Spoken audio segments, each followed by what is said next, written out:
be human, act like a normal person when you're selling. If you try to act like a salesperson, you act like a cliche, and human beings are fantastic at picking up those signals and not trusting you. My example of this is I went to buy a new car recently, and the salesman waved the keys at me and said, "What do we need to do today to put you in this beautiful vehicle?" And that made me immediately not want to buy the car from him. And if there's no interest, understand that and appreciate it and say, look, let's maintain the relationship, but today it doesn't look like I can do anything for you.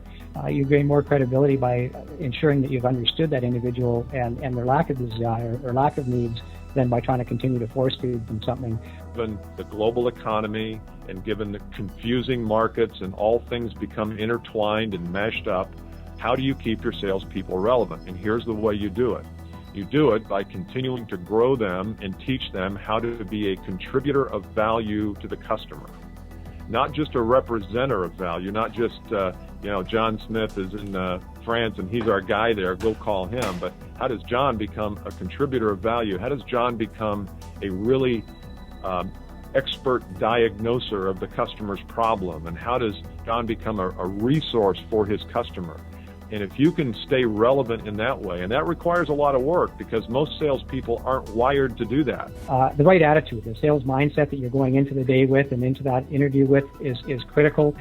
Being an advocate for your consumer, being able to look at it from the perspective of, I'm here to assist you in making an appropriate purchasing decision, and honestly some of the skills that you use, particularly listening skills, continuing to put that hot potato, if you will, back into your customer's lap so that you're asking the questions of them and you're digesting the information that they're feeding back to you. Those are the critical things in my mind that are going to make you very successful or not.